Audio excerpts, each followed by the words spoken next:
Well, good afternoon. My name is Eric Sletton. I'm president of Sletton Construction Company in Great Falls, Montana. We're a 80-plus-year-old Montana contractor based here. We've had the privilege to be able to grow through the western U.S. over the years, and much of that success has been with infrastructure. And so today, when Glenn called me about the opportunity to be able to introduce how to grow Montana's infrastructure, I thought that was a wonderful self-serving opportunity to be able to participate in this panel. So. Before I get going, I'd like to also just kick out there, I'm a newbie to the board for the Montana Chamber, and we're taking on some very important and worthy goals with the strategic planning, and Amy's doing a great job of leading that charge, but it's not going to come without an investment by the group here today. And so as we reach out to those folks throughout the state of Montana, I hope you'll find it worthy, and I hope you'll find it worthy of your checkbook to be able to bring it out to really be able to grow those things out, because that's going to be able to create the foundation for a better business climate here in Montana, and we know we all need that. So with that, I'll just kind of roll in. Today I've got the opportunity to introduce a very distinguished panel, and we're going to talk about how to invest in the Montana infrastructure. And we've got the uplifting presentation that started the morning, so hopefully we can build a little bit better picture from that standpoint. And I know we've got some great, good, solid, direction going forward now with the signing of the FAST Act, the Fix American Surface Transportation Act out there, and that's guaranteeing money for the states as we go forward. But that isn't going to solve all of our problems, and so that's just one component of it, and it's going to be able to allow the state to really be able to plan. And there's also going to be growth that's in that. Before that plan was brought forward, there was 36 different stopgap measures that were put in place between 2005 and 2016. So you can only imagine how difficult that was for the different transportation facilities and all the different infrastructure facilities around the state to really be able to plan and execute. And so we welcome it. It's not a perfect bill. There's still 5 years from now, we're still going to have to figure out how to fund these things, and there is no perfect recipe right now. So hopefully, in these 5 years, we can use them constructively. But that's enough about that side of things. And so I'll turn it over to the distinguished board to be able to kind of talk a lot more. To my left here, and the first speaker is Chris Schutz-Wies, and he's going to be kicking the presentation off, and then he'll be followed by Senator John Brendan, and then it'll be wrapped up by the chairman of the Salt Lake City Chamber of Commerce, Lane Beatty. And then what we'll do is hold questions to the end of the presentation. So we'll be able to pass the mic around and make sure that we get all the knowledge out of these folks before we get going. But before we start, I'd just like to thank the sponsors for today: Associated Employers, Blue Cross Blue Shield of Montana, Boeing, Charter Communications, Cloud Peak Energy, EBMS, First Interstate Bank, Montana State Fund, Northwest Energy, Pacific Source Health Plans, Town Pump. And so thank you folks very much for making this day happen, and I'll turn it over to Chris now. Thanks, Schutz. All right. Thank you for the Chamber letting me be here today to talk about infrastructure, a topic that I'm very passionate about. And we're going to talk about the 2014 report card for Montana's infrastructure. But before we talk about that, I want to talk to you about Mike Mulligan and his steam shovel.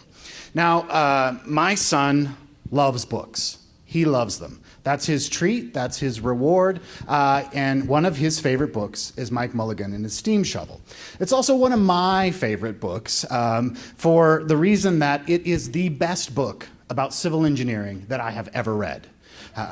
By far, it touches on all the topics that we have.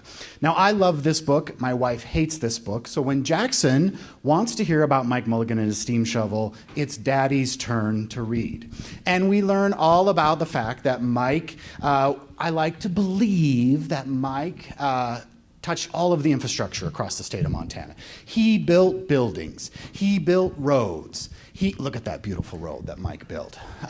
He built pipelines. He built water treatment plants. He built wastewater treatment plants. He built dams. He built canals. He built levees. And then Mike Mulligan and Mary Ann had to walk off into the sunset. And there's a couple of reasons that Mike Mulligan and Mary Ann had to walk off into the sunset. And one is that in the mid-'60s is when the diesel engine really started to take off in construction equipment. Steam shovels had to go away. They were not as efficient. They were not as good. They had to go away.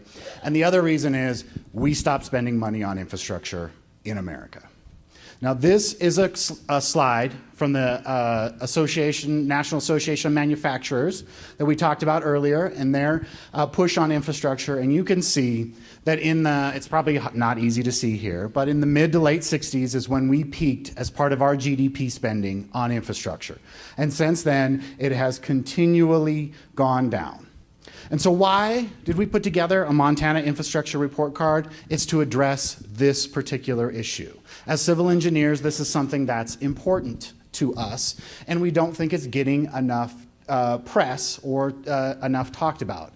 Now, I think when we started this effort, that was true. I think since then, that effort has paid off, and it's not something that you don't ever hear about anymore. It is something that we talk about now. So if this was part of an effort in Montana to go with the National Report Card for America's Infrastructure, and ASCE National has really tried to get each of the states to put together their own report card. And so in Montana, we started together and we put together a report card. You can see most of the states have one now. There's a few that don't, but most of the states have their own report card. And the other reason that we put this together, because as a civil engineer, when you ask them what they do, they're going to tell you, you know what, I build buildings, or I work in water treatment, or I do wastewater, or I do dams. But what we really do day in and day out is protect the health and safety of the people who use our infrastructure systems. We protect the environment in which those infrastructure systems operate. We protect the economic vitality of the business that relies on those infrastructure systems as a baseline. And we put all of those things together and we protect the quality of life that we're used to in America. Those are the things that civil engineers do. And a lot of times we talk about, when we say civil engineering, we talk about the engineering aspect. But the first word in that phrase is just as important, civil. It's society engineering. That's what we do as civil engineers. And that's why we wanted to put together a Montana Infrastructure Report Card, to talk about those things that are dear to us and what we see as a problem in this area. What we want the report card to do is just what I'm doing here today, to have a discussion about it. We also want to propose some solutions to our infrastructure problems, and we want to have this as a policy discussion. We released this in October of 2014, or November of 2014, just after the election, but before the session started, so that we could get out there and have a talk about it. And we did. There was a Let's Build Montana rally. If you followed any of the infrastructure in the newspaper over the course of the session, I'm not sure there was one article written throughout the whole session that didn't mention that the American Society of Civil Engineers Montana section put out a Montana Infrastructure Report Card. So it did everything we wanted it to do, probably, and then some. Who was on the report card committee? It was made up of engineers from across the state of Montana.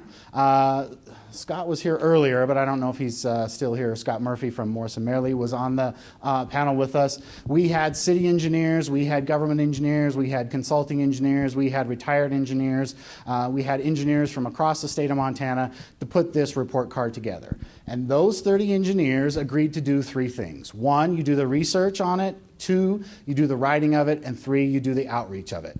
I volunteered to work on some of the writing and some of the outreach, and that's how I got here today. So we took the template for America's infrastructure and turned it into something that we could use for Montana. We use that report card, but that report card has grades for things like waterway ports. We don't have waterway ports in Montana anymore. Anyone know where the last waterway port in Montana was? Fort Benton. But obviously that's been a long time ago. So we didn't grade the infrastructure on waterway ports. We used any state of Montana agency reports we could find. We used any federal reports that had a breakout. So if the Federal Highway Administration had a report on Montana, we used that. We used any economic impact reports that we could find. We did some surveys of infrastructure owners, water, wastewater systems, transit systems, and we did some interviews with agency staff. Those group of engineers did the research on where our infrastructure was in the categories that we looked at. Then they handed that over to the people who were going to write the report. And the people who write the report took the research and graded our infrastructure based on these grading criteria: capacity, condition O&M, funding, future need, public safety, resilience, and innovation. That's how we judge infrastructure, how good a shape it is based on that criteria. So here is what those grades mean in each of those different categories. A lot of it has to do with ongoing operation and maintenance, good funding sources, how long ago was replaced, how much attention has been paid for in the meantime. Those are what the grades mean when we give a grade to something. So before we get into some of the specifics on the report card, I do want to talk to you a little bit about what the report card is and what the report card is not. The report card was the first Montana-specific report card that was completed. It's a nice baseline assessment. We did a lot of good work. We had a lot of people working on it. It was a good report. But there's a few things missing. There's no grade for airports. And the reason, we couldn't find the engineers who could do that research and report writing for us. So there's a couple of sectors that we're missing in there. We would love to have them. We are currently recruiting engineers in those sectors so that the next time we do a report card, it will be a more complete report card on Montana's infrastructure. The report card was not a review of specific programs in Montana and how those programs are working. We also didn't pit specific projects against each other. So we didn't say that the water treatment plant in Kalispell is more important than the new road in Missoula, which is more important than the water treatment plant in Helena, which is more important than the new bridge in Billings. We didn't do those. It's an overall assessment of Montana's infrastructure, and we did not want to pit specific projects against other projects across the state of Montana. So the overall grade that was received for infrastructure in the state of Montana was a C-. Now, I would tell you that when we started this process, I've been in this business for about 15 years now, which isn't a lifetime, but it's a while. I would have told you our grade was going to be a C. That's what seems right to me. We do a lot of kicking the can down the road. We put a lot of Band-Aids on stuff. We make a lot of stuff work for today, the next 3 to 5 years, but we don't do a great job of really looking out 20, 30, 50 years into the future and having infrastructure that meets that. So C- seems right to me, backed up by a lot of research that we did to figure out that. Here are some of the infrastructure report card grades in the different categories that we did look at. The lowest grade was a school of D-. We're going to talk about that a little bit more. And all the way up to a B- in solid waste. And we'll talk, solid waste, the reason they received a B- in the early to mid 90s, some of the laws regarding solid waste changed, and we went from about 360 landfills across the state of Montana down to about 36 operating landfills across the state of Montana. So a lot of investment was made in those landfills. They have been upgraded. They're in pretty good shape. The reason they received a ding for the most part was Montana is not great about diverting waste out of our landfills. We don't do a great job at recycling. And part of that is we're such a big state that it's a lot cheaper to just put it in the landfill than to put in all the infrastructure to do a recycling program across the state of Montana. So schools received a D-. This was based on a report, an assessment that was done of all the K-12 school buildings across the state of Montana. And that report found that 68% of the school buildings across the state of Montana were built prior to 1970. So we have a lot of pretty old school buildings across the state of Montana. Here are the few of the things that have been invented since those school buildings were in place.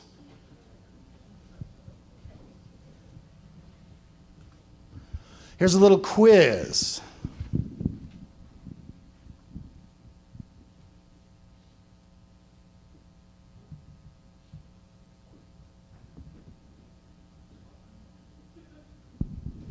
A, B, C, D. Got some D's, got some C's. The answer is C. Since most of the school buildings in the state of Montana were built, the technology has increased 1.8 million times.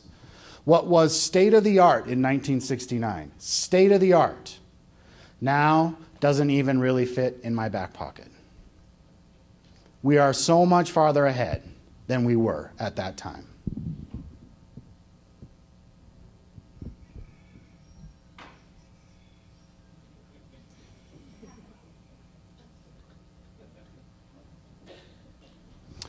As a civil engineer, we look at this and we say, how are we protecting the health and safety of the people who use those buildings?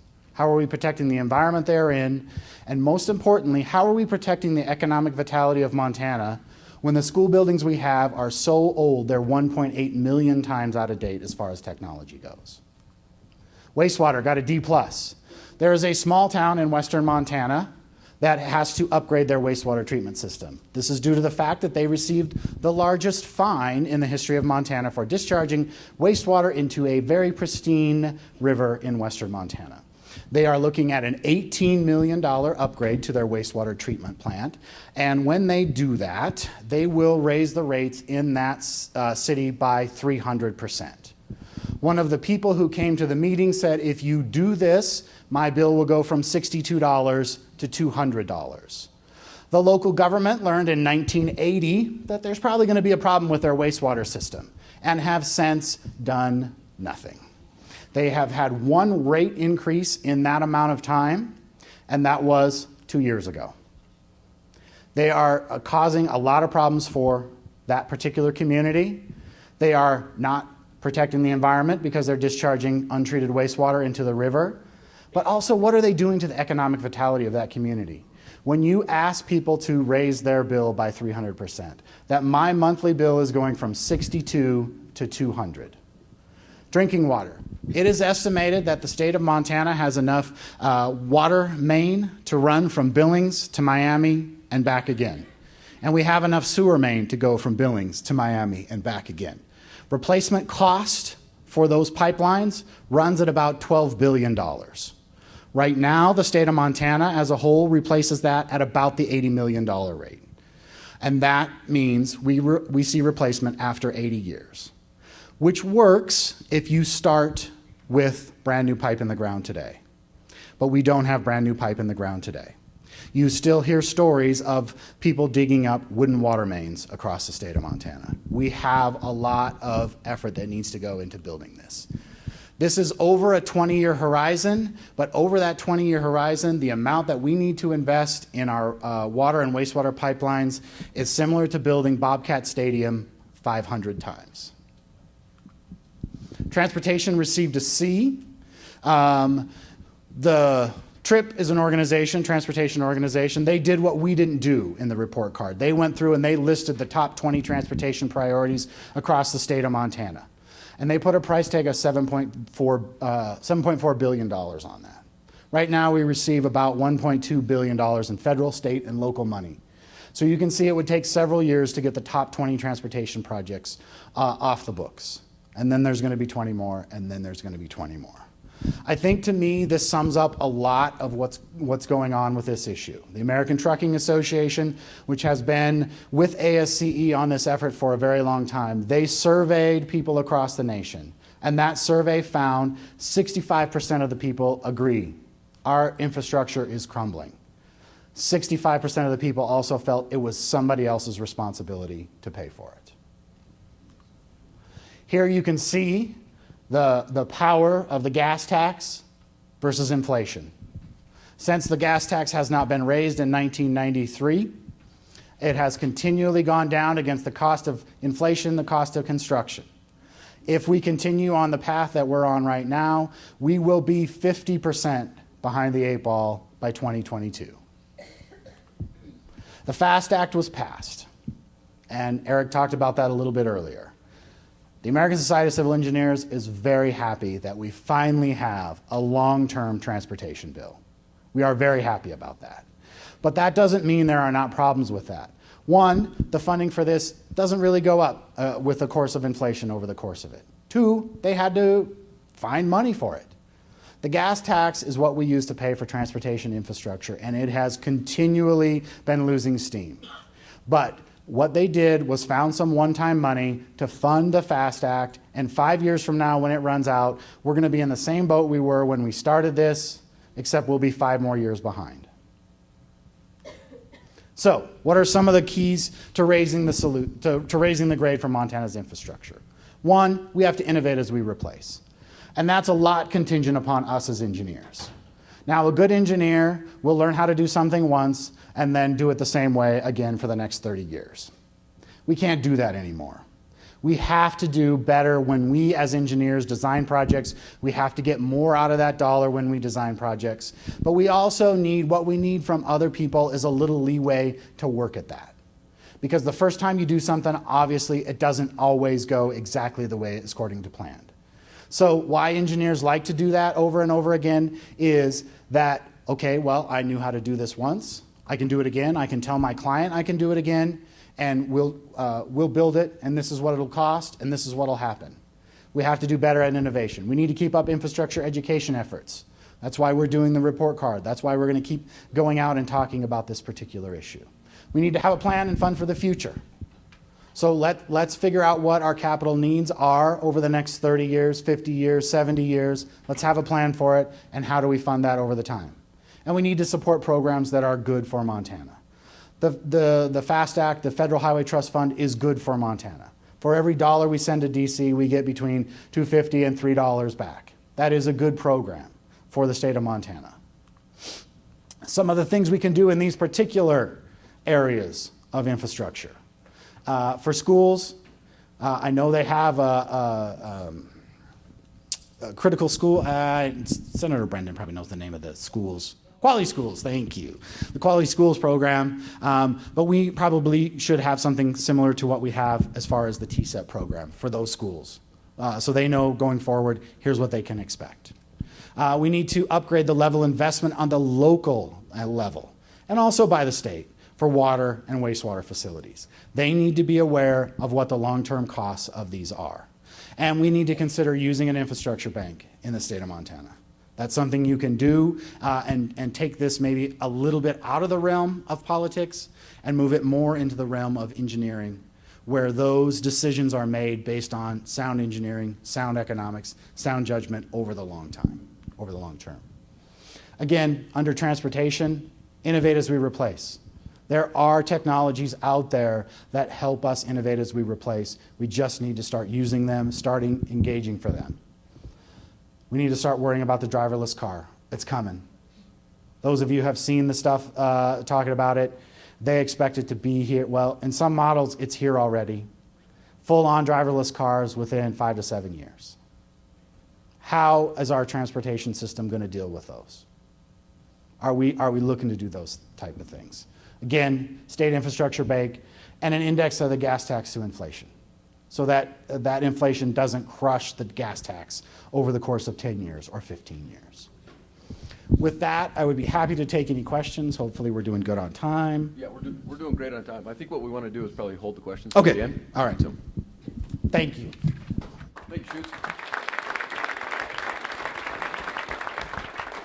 And I did skip over one item. I didn't read through their bios. All their bios are at the back of the package for everybody, too, so you want to read through that. But with that, I turn it over to Senator Brendan to carry on. Thank you, Eric. It's a pleasure to be here today. I just have to say a little bit about Chris over here. His grandma made the best doggone caramel rolls in Scobie, Montana that you'll ever know. And the Weiss family was quite a big family. And I was told, I went to school with his aunt, and his dad is a little younger than I am, and I was told his dad that when he left Scobie, he increased the IQ of both Scobie and Billings. But anyway, the Weiss family have a very prominent name in the history of Daniels County. We're talking about infrastructure. I think you're a little positive with your C-. If I were to give a grade of the state of Montana on infrastructure, I'd give it an F or a D- at best. I think we've done a lousy job over the many years. And for years, I've been over 50 years in politics. I've been in business all my life. I had 4 tire stores in North Dakota and Montana, and I live on a farm. There is a time that you need to buy a new combine, and there is a time you need to fix up the old car or else get a new car. And that's no different than bridges or roads or any part of the infrastructure that we have in our great state if we're going to keep it a great state. Now, there's a lot of people that would like to turn the state of Montana into Montana National Park. We have wonderful parks and we have wonderful areas, but we all have to make a living here as well. And that's very important. And I think all of us that live in the state of Montana are very, very proud that we're fortunate enough to have been born and raised or moved to Montana because that was our choice. You know, the last several years we have, well, I'll just give you a background. I drive a lot, probably 50, 60,000 miles a year across the state of Montana. I own property over in Kalispell. We've owned that since 1949. Live at Scobie, but I've been very active in politics and other business situations. So I've driven these roads. There are probably not too many roads I haven't driven. And the problem that we have in Montana, we have too big a state and not enough money and too few people to pay for all the roads. And we have been fortunate that our congressional people in Washington, D.C., we've gotten a big bite out of the dollar coming from taxpayers across the United States of America. But still, there are things that we could be doing. One of the things that I've talked about for years and years is our coal trust fund. And now we know what's happened this last 6 months, year to 2 years with coal. There's a war on coal. But the point is, we have a trust fund in coal, and we've been funding a lot of water and sewer projects, TSEP, you name it, the Treasure State Endowment that was started when Stan Stevens was governor. All kinds of things that are given for water and sewer projects and other projects across the state of Montana. But it's never enough. And it's never enough. And I believe that the state of Montana should have a bank account and a savings account. But the longer we delay in major infrastructure, and we can't, Rome wasn't built in a day, and our infrastructure can't be built in a day. But the more we're going to be eaten up by inflation, the less we'll get done. And it's imperative that we try to do something. Now, the last couple of sessions, Austin Knutson, the Speaker Knutson, had a bill that would give $35 million to Bakken counties. Now, my Senate district is 52% of the U.S.-Canadian border, going from north of Hinsdale or Hingham, I should say, to the Canadian border. It's the biggest Bakken district there is in Montana. So I represent 7 or 8 counties, which is about 10% of the geography in the state of Montana. And you think you got bad roads in Billings or Missoula, just go out to rural Montana. And then you don't have to go far from that. Take US 2 out of Kalispell up towards Libby. I mean, it's pathetic and it's dangerous, and they have a lot of traffic out there. But each and every one of you can point to those kind of areas that anywhere in the state of Montana that need to be fixed up.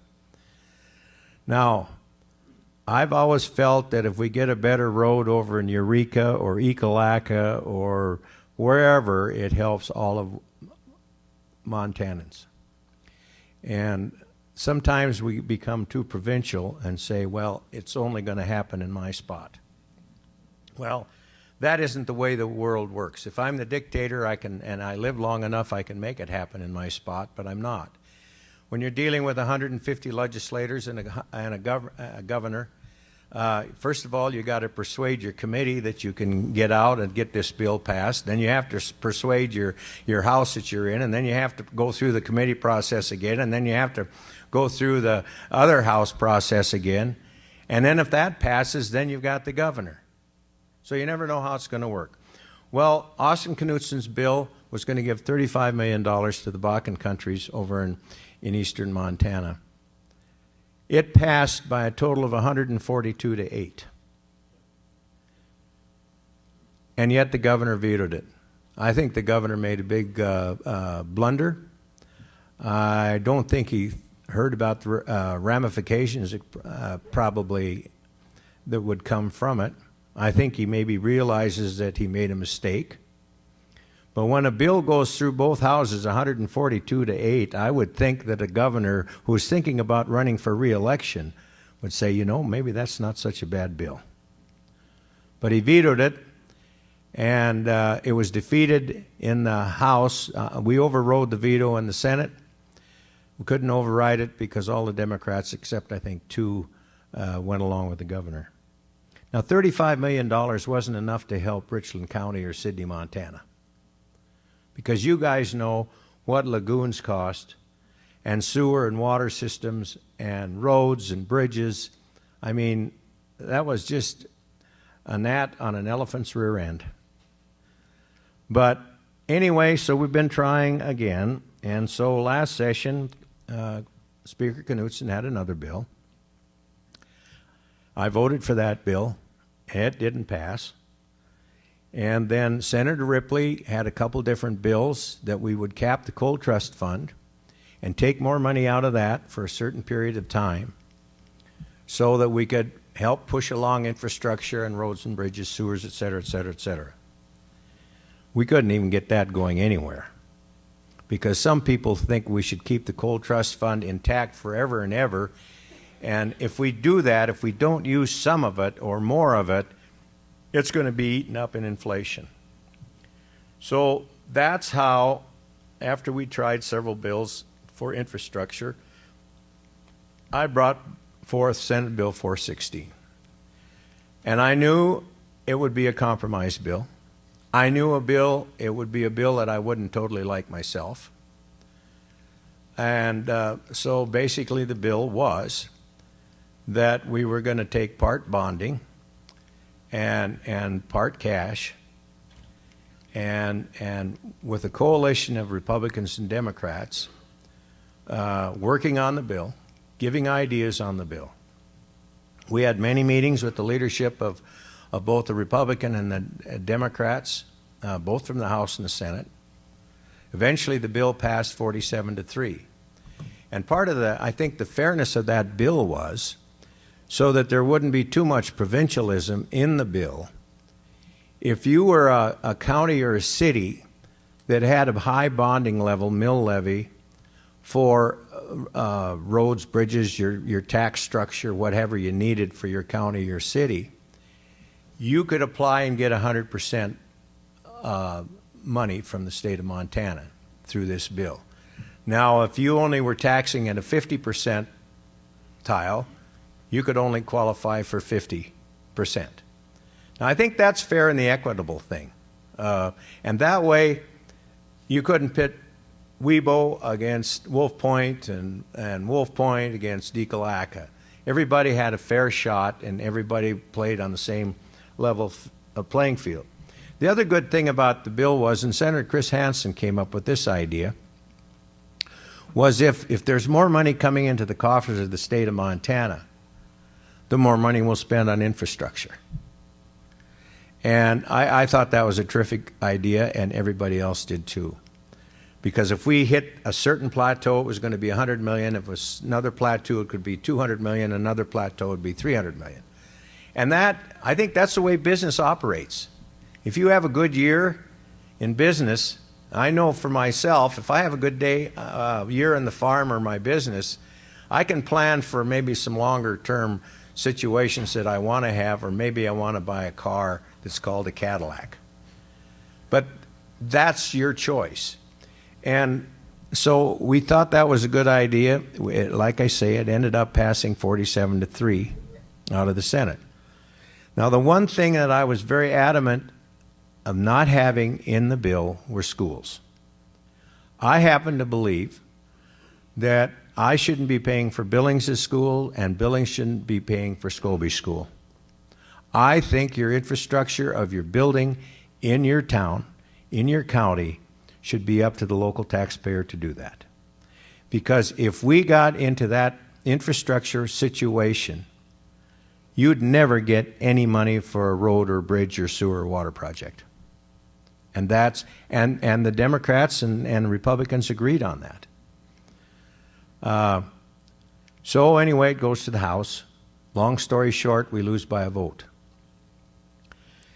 Some people wanted to put schools back in, and I think there were some amendments. I don't remember all what happened because I wasn't over there in the House when that was going on. Some say it was an effort to kill the bill. Others said it was, well, we can't get a bond passed in our town or our county, so the rest of Montana should pay for it. Well, I'll give you a little background what happened to Scobie, Montana. We had 3 or 4 bond elections for a new school addition, and our school had been built in the very early 30s. and the bond election they'd all fallen. And we were going to pass the third or fourth one, but Jimmy Carter vetoed, said that we couldn't sell any wheat to Russia that year. We lost by 3 votes. Well, Scobie's farming and ranching country, and that's why I lost. So my wife and her good friend, who are neither from Scobie, started the Scobie Alumni Foundation Incorporated. I was the finance chairman. Our project was $2.75 million. And in 2 years, we raised $1.75 million from local people, no taxes. Some people thought this was taking a little bit too long, and so they put a bond election on for the extra million, and that did pass. But not only were the people from my hometown, who I'm very proud of, were willing to step up to the plate and tax themselves, they were willing to pay for a big part of it themselves without putting a tax burden on somebody else. One more example of that, when I was a sophomore in high school in 1956, they built a swimming pool in Scobie because we'd lost a lot of people, and young people in Poplar River from swimming. So they built a swimming pool. Well, that pool went to pot, and the state basically condemned it. So they had a firm, I think it was from out of Billings, come in and look at a new one. A new swimming pool would cost us over $1 million. We raised $1 million private funds to pay for it. And our community has done about 20 projects like that. So there's got to be a partnership between the legislature, between private business, and your community to keep it a whole, because we all play a part of this. If all you want to do is take, that's, I think, one of the problems that we have in our country today is there's too much greed and provincialism, and we don't want to take personal responsibility. I would just say that I think that we have a very good opportunity in this 17th session to get an infrastructure bill. And why do I say that? Number one, it's an election year, and the governor's up for re-election, as I believe he will be. So I think that there is a much bigger chance for doing that.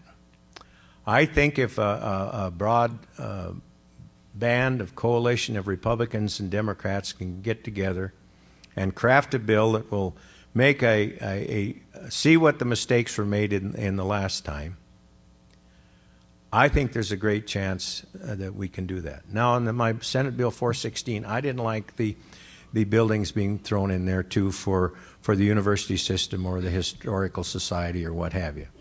To be very honest with you, in Helena, Montana, I think the state should help you out, but I think Helena should pay a big charge for the historical building here for the simple reason that you folks live here. And I'd say the same thing about Billings or any place else. But be that as it may, to get the compromise bill to where we could get it to, we had to compromise to get that done. And so I think in the 17th session, we have a very, very good chance of getting a bill that not everybody is going to like it. I didn't like my own bill. Now, if what I heard would have come out of Senate Bill 16 after it failed in the House, say it would have passed, I'm not sure I would have voted for it myself, because I wanted to see what was in it first. And because I've seen that happen, a bill that we started out with that you're supporting, and then it goes to the other house, and then amendments get put on it, you're basically voting against your own bill. I mean, that happens, that's life. But like I said before, there's 149 other legislators I have to convince, and if I convince the majority of them, then I can probably have a chance, at least, with the governor. But I do believe that we will have a very good chance of getting an infrastructure bill. But time is of the essence. And I want you to really think about this. I think I'm at an EQC meeting today, and they're meeting up there while I'm down here. And we were talking with the people from legislators from Washington and Oregon. And basically, if what comes to pass, we will lose Colstrip. If we lose Colstrip, we are losing something that is so important to the economics of Montana, you can't believe it. And there is a war on coal. There's a faction of folks out there that don't believe that we can have coal. Yet these are the same people that will not allow you to say green energy is a hydroelectric dam. The United States of America says hydroelectric is not green energy, and the state of Montana, along with most other states, say the same thing. I mean, we have a bunch of hypocrites out there, folks. And I think it's time that we start working together and building a strong economy. And boy, I'll tell you what, when you build infrastructure, you build good paying jobs. $70, $80, $90, $100,000 a year, these people that are working with blue collars.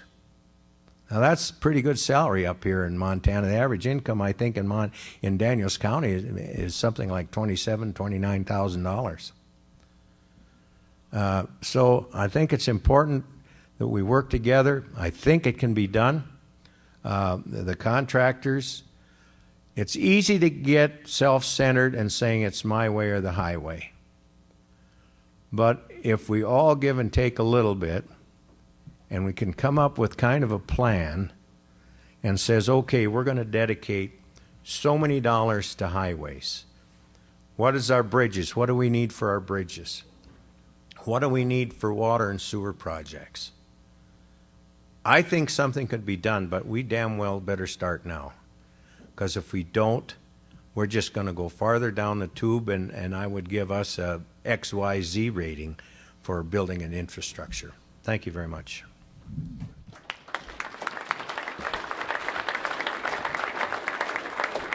Thank you, Senator. Appreciate that.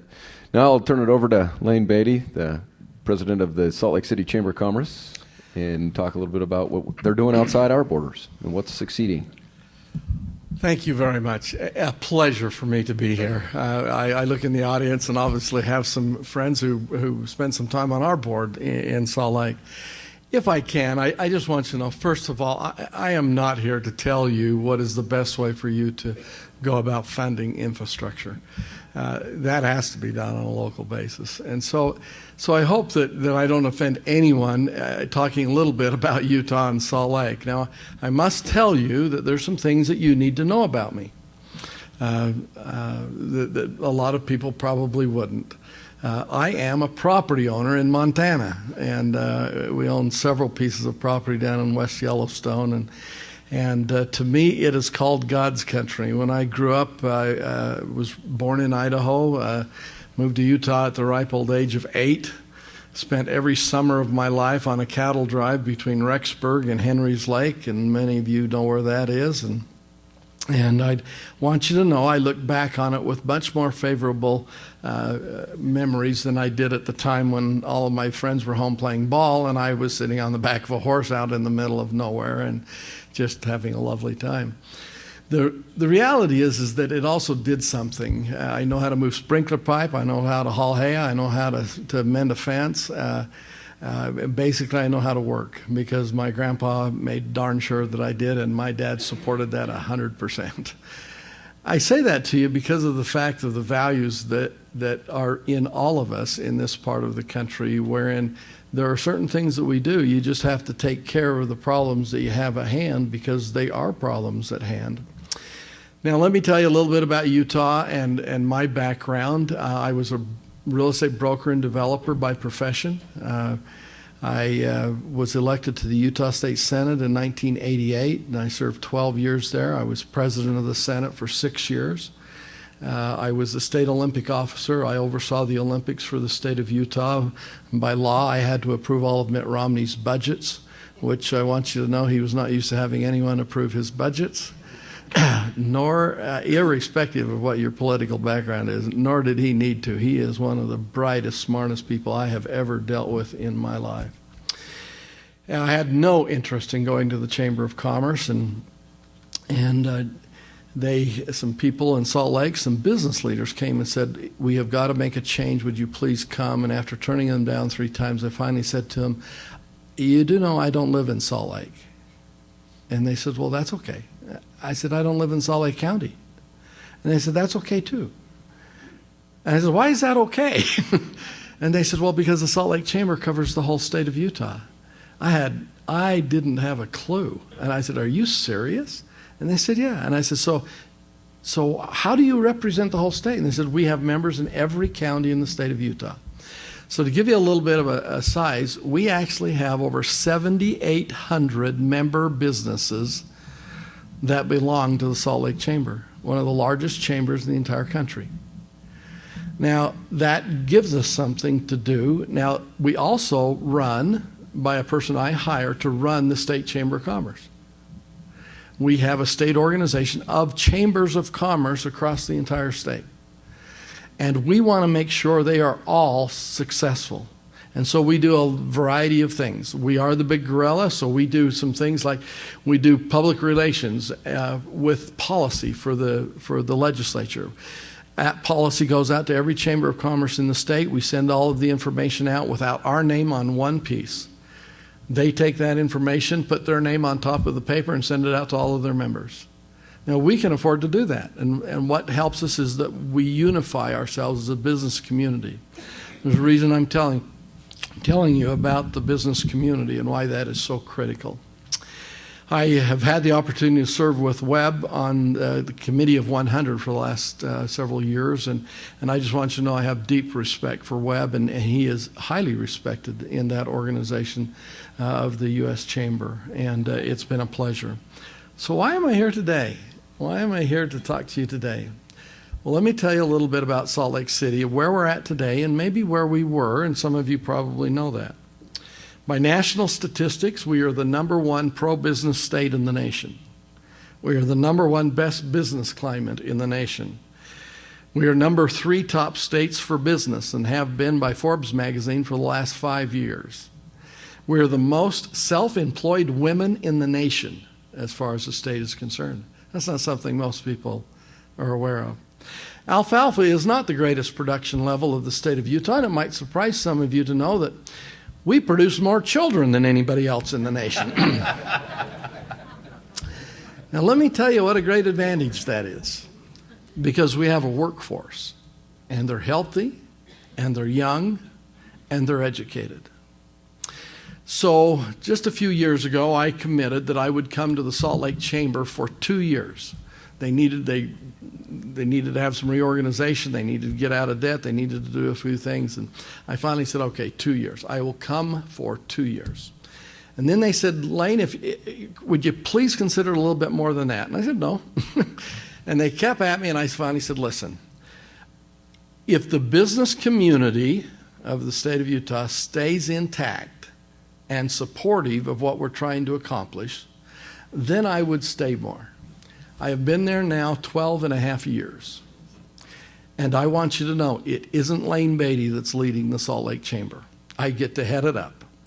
But who is making a difference on the statistics that we have in Salt Lake City is our business community.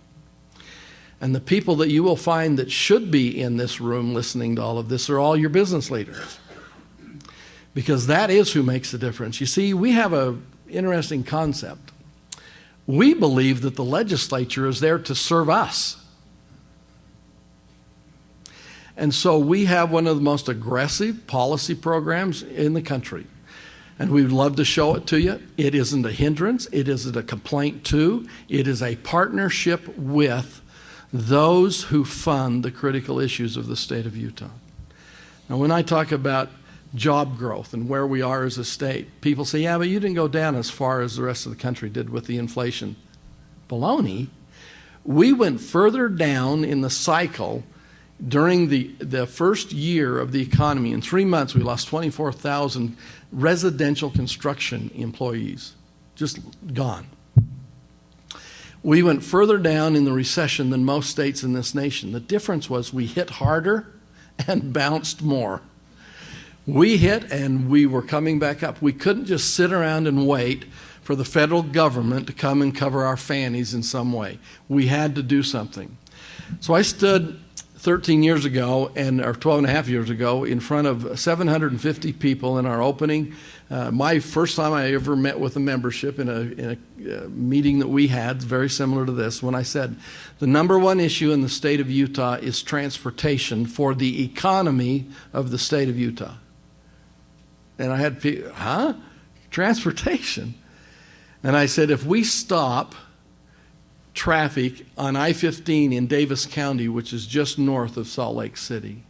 We will stop economic development in Moab, which is southeastern Utah. And you had people looking, isn't this guy from Salt Lake? And then I even went so far to talk about the 3 greatest needs that we had in the state of Utah. Number 1, Utah County. Number 2, Weber County. Number 3, Washington County, which is St. George, for those of you that know where the sun is. The reality is I didn't even mention Salt Lake. Now, why does all of this matter? It matters because in the 1990s, we started a reconstruction of I-15 in Salt Lake County that people today, 98% by a poll of Salt Lake, of Utah, believe that I-15 in Utah or Salt Lake County was done for the Olympics. It had nothing to do with the Olympics. Oh yeah, when we went to Washington, D.C. with our hands out, we used the Olympic word every time we could. We didn't get any funding because of it, but I'm telling you, we begged hard.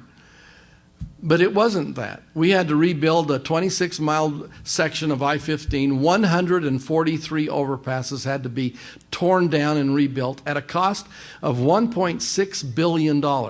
When we allowed that bid to go out, it was the largest singly bid public works project ever bid in America. Not in Utah, in America. It was all bid at one time. There had never been anything done like that. So how did we do that? Thank goodness California had an earthquake. We did it by a model called design build. And some of you I know that because of the comments were made from the first speaker here. Design build is an incredible concept. What it did is save years of planning and effort to put forward a program that we could design it and build it at the same time. I found out things that were just shocking to me.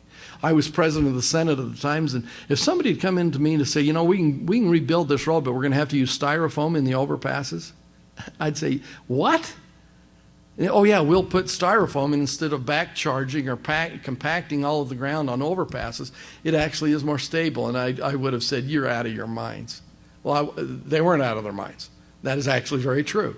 And when you drive through Salt Lake City, there's so many wetlands in some of that area, and when they literally did the overcharge and build up some of those, it is stuffed with styrofoam, and state of the art. And I thought, wow. So we built a project, $1.6 billion, that came in ahead of schedule and under budget. We put a 5-year program together to do that building. It should have taken 9.5 years by the standard way that we built. And yeah, we were grateful it was done before the Olympics got there, because we would have been really embarrassed had it not. And it did get done before that. Well, why were we able to do that? Because people demanded it. We had on 6th North in Salt Lake City, part of I-15, between Mexico and Canada, the major freeway. It was being held up with railroad ties, the overpass on 6th North. Now that's okay for my horse barn, but it's not okay for an interstate freeway. And it had to be done. That's why it had to be done. We had grown more than we had anticipated growing. Those children just kept on coming. And the truth was that we were in dire straits. We had gridlock at certain times, every day, every morning, and every night. And it was affecting us economically. So when I got up 12 and a half years ago and said, it's still the #1 issue. We have got to find a way to fund transportation. So let me just tell you a few of the things that we've done in Salt Lake that have made a little bit of difference. We rebuilt I-15 in Salt Lake County, major freeway running north and south. We built a new parkway called Legacy Parkway on the west side of Davis County. We built 6 light rail lines, creating a transportation system that serves our populace. This includes a central trunk line, a line to the University of Utah that was put in and finished just before the Olympics. Again, everyone thought it was for the Olympics. It wasn't even used during the Olympics. We built a new line out to the airport, a new line out to the west part of the valley. We put lines out to Draper and out to Daybreak. We then added a commuter rail line that now ties from Ogden clear to Provo. It had only gone to Salt Lake, and we completed that. And then we just finished 2 years ago a rebuild of I-15 in Utah County. Now, I don't know if you know anything about Utah County. It's where Brigham Young University is, and I only mention that because it's probably the most conservative place, not on the earth, but in the universe. Those people don't like to be taxed on anything. You can't have an intelligent conversation about need. It's all you have to say is tax, and it's no. And that's the struggle that even some legislators had in Utah, was they start every session before they ever see a number to say, we absolutely no tax. We're not going to tax. Now, how would you like to have a business that the board of directors, when they walked in the door, said, listen, we are not going to invest in infrastructure. We're not going to invest in anything that makes a profit down the line. How'd you like to have a company like that to work for? Well, first of all, it wouldn't succeed. It would fail. And yet that was exactly what was happening in the state of Utah. We had a lot of people that weren't standing back and saying, what are our revenues? What do they have to be? If we have to have it, how are you going to go about doing that? So 2.5 years ago, we finished I-15 in Utah County. And here's what's unique. Without 1 penny of federal dollars, $1.7 billion in Utah County from across the entire state. Why would we do that? Why wouldn't we wait until Congress this last year passed a 5-year transportation bill, and like everyone else here, we're just thrilled to death. 5 years? I don't know how much confidence you have in the federal government, but I'm deeply concerned that after 5 years we'll have another one. The problem is we have less money coming back from the federal government than we have ever had to cover infrastructure of any kind. And yet we have many states across the nation still waiting, thinking that the solution is to wait until they fund it. Well, we decided as a business community we're no longer waiting. We couldn't wait because of the economy of our state. In 1989, we were losing 14,000 people a year out of the state of Utah. That was a significant number, most of them high school and college graduates, because they couldn't find a job that would pay them enough to support a family. That was a concern. By the 1990s, that started to change. And by 1996, we no longer were losing 14,000, but we're in fact gaining 96,000 people moving into the state of Utah. So the new thing that you heard, and I'm sure you've never heard anything like this here in Montana, but in Utah, as we travel around the state, people would say to me, we are so sick and tired of all those Californians coming in here and trying to run our state. But you know what was amazing about those 96,000 people? Most of them were just Utahns moving home.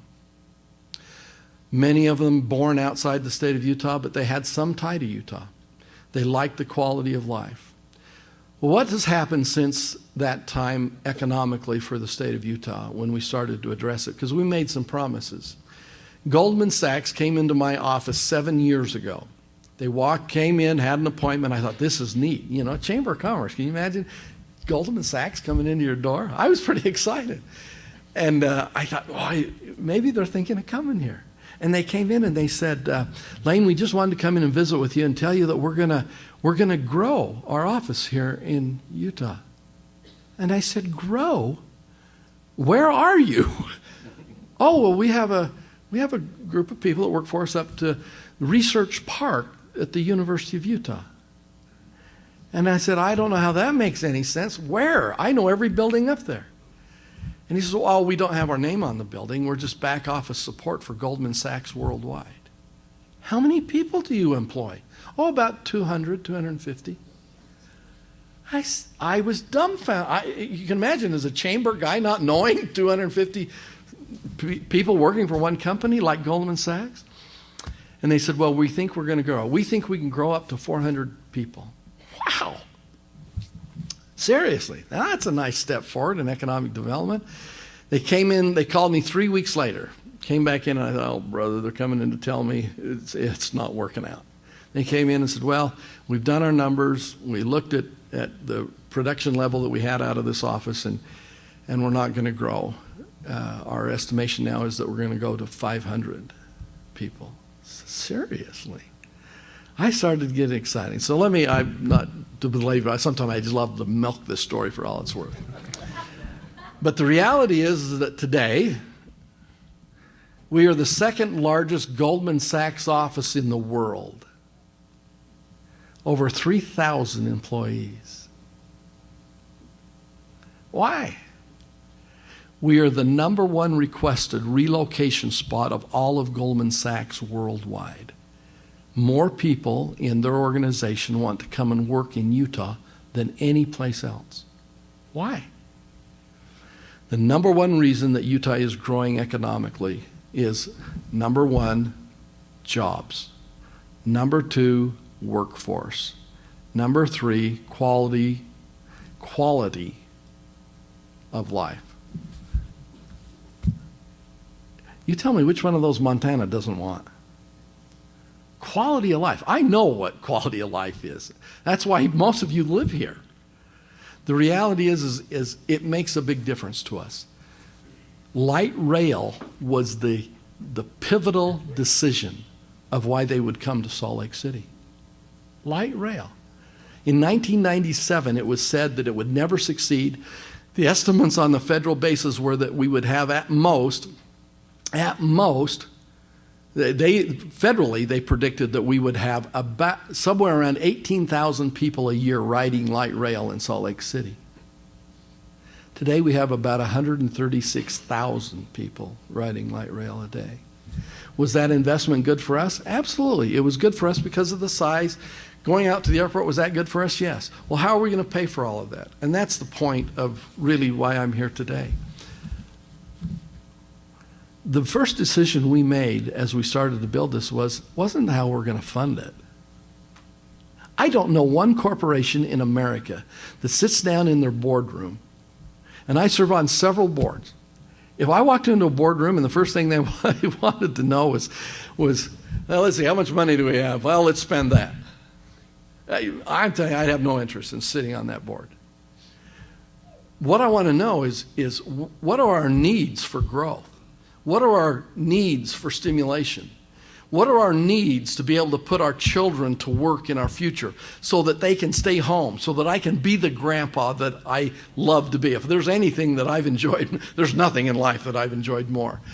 The fact that all of my kids live in Utah now is really important to me. One of them works at Goldman Sachs. What a neat thing. The reality is that as we look at that, and as you look at the future of your state, quit worrying about the finances. The first thing you need to do is establish what your need is.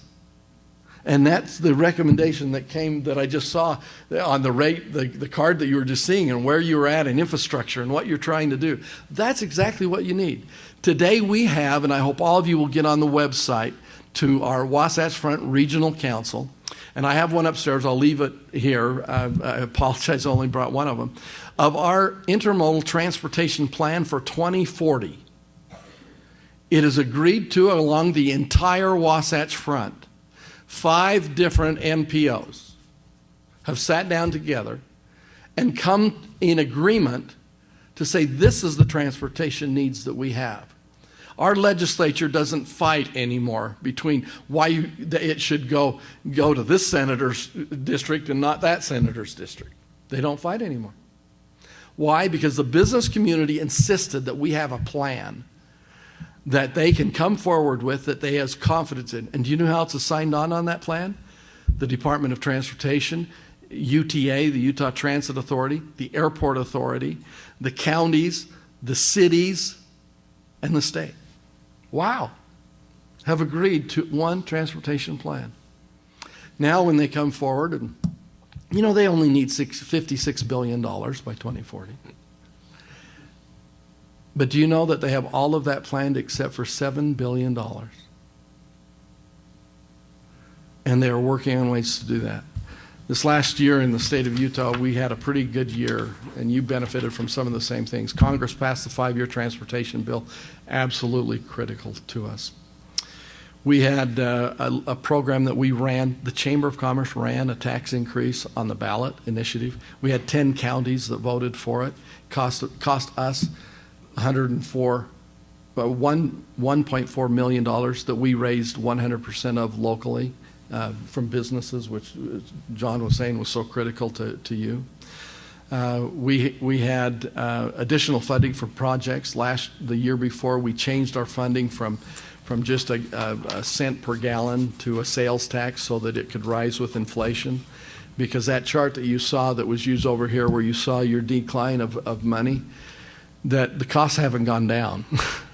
They have gone up, and yet the money that we've been using it has just put us so far behind. So the bottom line of what I'm here for you to say today is truly your business community holds a great key.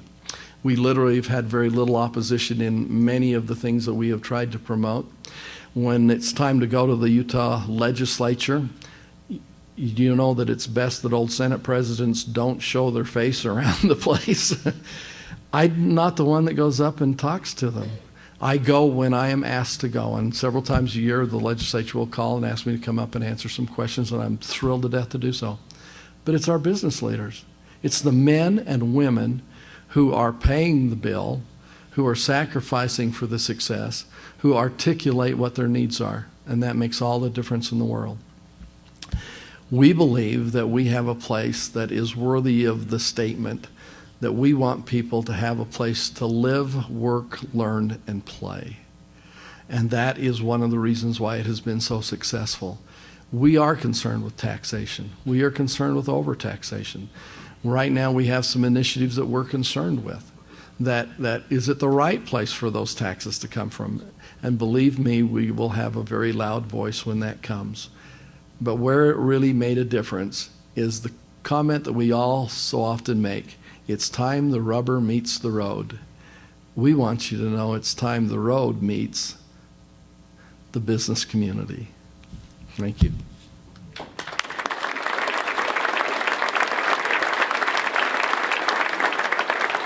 Thank you, Lane. Appreciate that. Very insightful.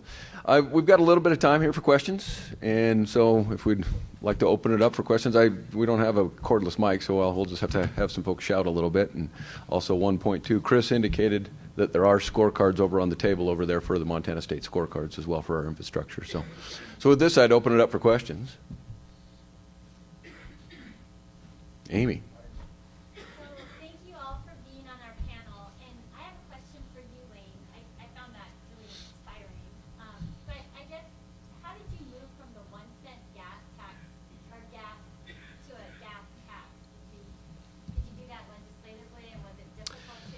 Extremely difficult too, and we had our speaker 3 years ago. A year and a half ago, our Speaker of the House passed away. A very young woman, tragic illness, but she had chaired before she was before Speaker of the House. She chaired a committee that we had really encouraged them to have on transportation funding. And so it was really unique. They came up with 5 ways that they recommended that we could fund transportation. And they looked at gas tax, and they looked at sales tax, and they looked at a variety of other things. And so when she became speaker, some people thought she kind of forgot about that committee assignment. And because anytime you talk about raising taxes or doing something different, it's very hard. But it gave us the ability to bring it up on a very regular basis. And the more we did across the entire state of Utah, people started to realize that if we're going to fix the roads anywhere in the state of Utah, we had to do some things that were critical. And part of that was changing the philosophy.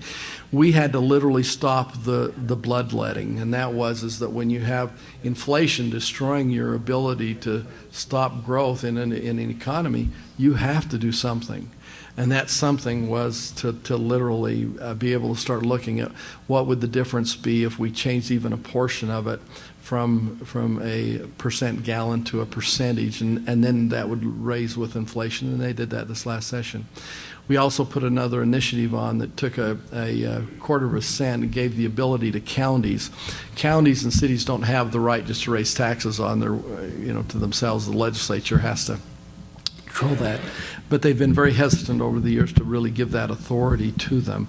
And so we took it on the ballot, and 10 counties this year voted to have that, so that they could put an additional percent of sales tax, 100% which had to be used locally. And so for O&M, for maintenance, we call it B&C road funds, and the curb and gutter, sidewalk, bike paths, they could use it for new bus routes, things like that. And people got really excited about it. Overwhelmingly passed in most of the counties. We just need to use the mic if we can so that it's recorded on the tape, please. It's recorded. Thank you. Greg Hertz, House District 12, Polson. Lane, I want to thank you for your comments. It was kind of leading up to my question and suggestion. And Chris, when Senate Bill 416 came to the House, I opposed it because of the priority list. And Chris's scorecard hit it right on. I mean, I was concerned with our failing infrastructure of our schools, and that city that Chris mentioned happens to be Polson, Montana, that has the wastewater issue problem and the 300% increase. So when I left the session, I thought, how are we going to get an infrastructure bill passed in the next session? And I guess to me, we need to prioritize. And I look at the Montana Department of Transportation. They have a list of projects. They also have a priority list, what comes first. And so my thoughts, and as Lane has kind of suggested, and maybe some comments from Chris and Senator Brendan, is it seems to me to get the politics out of the room, and because right now the people who are in the room or have the most ability to negotiate end up getting the projects. But if we could prioritize, what is our priority in Montana? And what projects do we need to fund first with our infrastructure dollars? Don't you think that would send us a long ways to getting projects done with getting the politics out of this? Is that a question to Lane? Or anyone? Anyone. Okay. Senator Brendan, probably. Well, I agree. Whether it's TCEP or any other thing that Department of Commerce or DEQ or other agencies control, they prioritize them, and I think absolutely. I mean, on my farm and my business, I prioritize. If I've got a budget of so much, there's something I need much more than a Rolls-Royce car, which is at the bottom, and I don't have any need or want of a Rolls-Royce. But, I mean, if you don't prioritize, you're making a big mistake. And I think if you can prioritize, I think that helps to get people on some kind of a level playing field and less provincialism, which I've been talking about. Well, you got a school, I got a school, I got a sewer, you got a sewer, but I want my sewer first.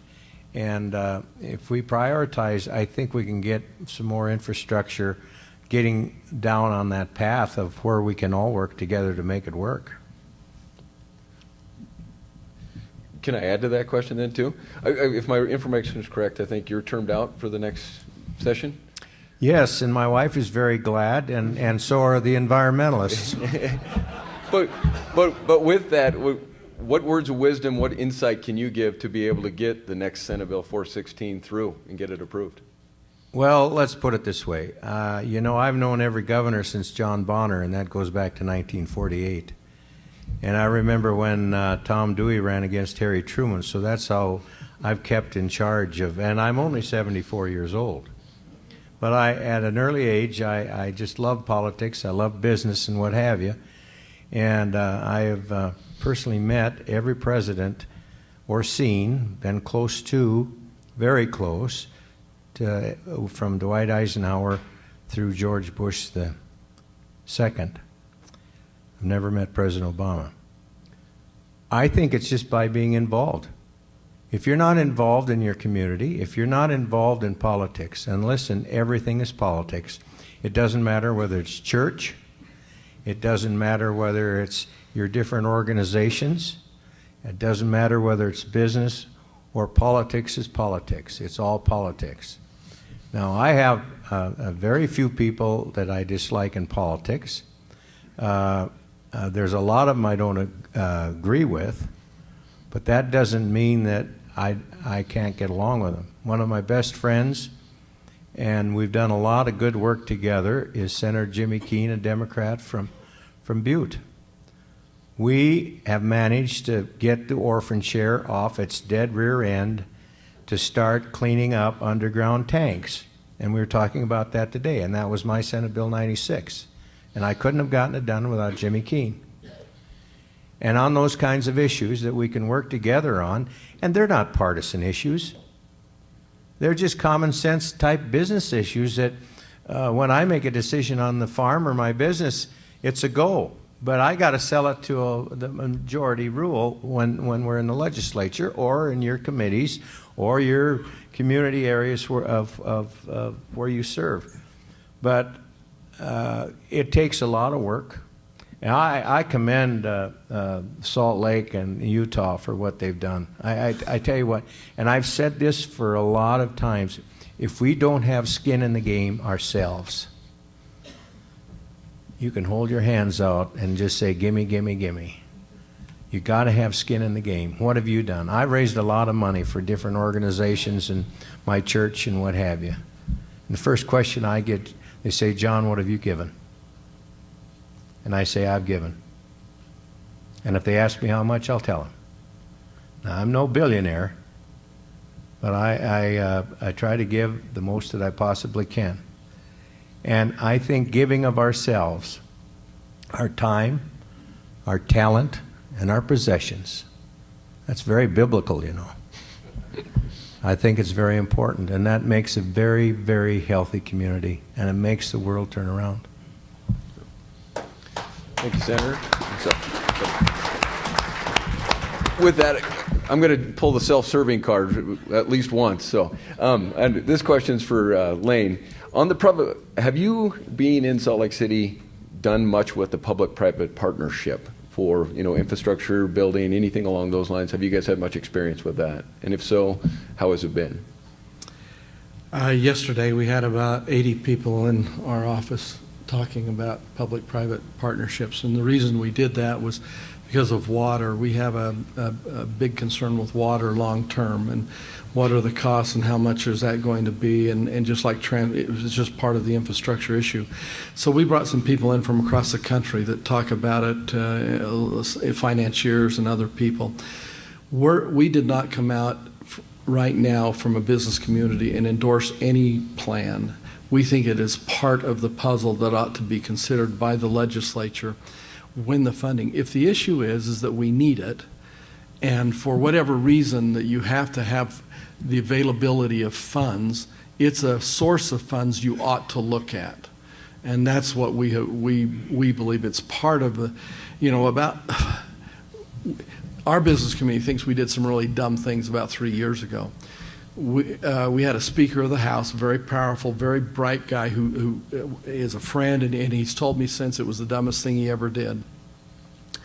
He almost single-handedly, realizing we do have both bodies, Senate and the House, but he removed the food sales tax on food, a cost of somewhere we estimate about $280 million, and said this would be what the product of that would be, as if we had no sales tax on food. We haven't seen any of that, and it has disrupted with the fact of internet tax sales, and it has changed literally the ability of the state to have control on what they originally had. And so we would rather have in Utah today for them to consider things like taking that, and there's a great need in education in the state of Utah, and the only way you could really do it without having an outcry publicly, politically speaking, because I agree everything is, if you don't acknowledge it, you're just being silly. The reality is that we could take that money back, and so it's important enough to us that we are looking at it seriously for everything from roads to water infrastructure and everything in between. But like I said, we are very conservative, but it's at least now on the table. We probably had, 20 legislators in that meeting listening to that. Well, sounds good. Well, thank you. I've been given the get off the stage look, but we do have some parting gifts or thank you gifts for these folks. So Glenn, I think, was going to help me out with that. So I'd like to tell everyone thank you for their time. Thank you, everybody. Is this not on? Here. Thank you so much for coming out, Lane and John and Chris, for being here. And just a heads up that Chris has some materials over here from the American Society for Civil Engineers up on the table here if you'd like to look at, which includes that infrastructure report card that he presented on. So thank you so much. Appreciate it.